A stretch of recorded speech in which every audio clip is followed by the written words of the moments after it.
Ives, a crítica principal é recente, né? Nós vamos abordar outros aspectos críticos também. Se refere a questões tributárias. Procede a crítica? Veja o seguinte, eu tenho a impressão que a interferência do Supremo tem sido mais no campo político do que no campo econômico. Digamos, as duas reformas. A reforma trabalhista, que houve, e a reforma tributária, que não houve. O que tem havido são soluções parciais no campo do direito tributário.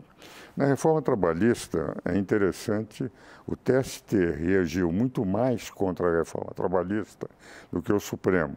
Basta dizer, cada vez que o TST era contrário à reforma trabalhista do presidente Temer, essa posição do TST caía no Supremo Tribunal Federal.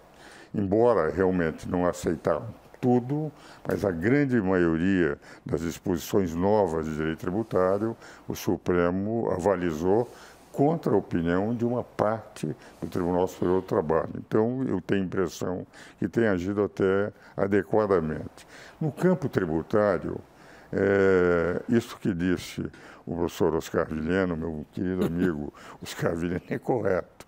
Ele tem uma posição garantida. Cada vez que há uma dúvida sobre matéria tributária, a tendência do Supremo é mais ficar do lado do fisco, dos três esferas da federação, do que do contribuinte. Mas eu não tenho visto, digamos, uma interferência capaz de trazer grandes solavancos na economia. Por exemplo, o caso mesmo de determinadas reduções, quando, em relação à Zona Franca de Manaus, houve uma reposição da tributação para fazer essa diferença entre as empresas que estão na Zona Franca de Manaus, que se não tiverem um benefício fiscal, que elas foi garantido pela Constituição, elas não teriam competitividade com o resto do país. Mas, fora isto, as decisões têm sido mais favoráveis ao fisco do que ao contribuinte. Tem havido, evidentemente, uma carga tributária que eu considero, para um país emergente como o Brasil, decorrente de ter uma carga burocrática excessiva, uma federação que não cabe dentro do PIB e que, enfim, o Poder Judiciário, como disse o professor Oscar Vilhena, o Poder Judiciário é parte desse poder e é sustentado por esse poder. Então, é mais fácil ser favorável ao governo do que favorável ao contribuinte.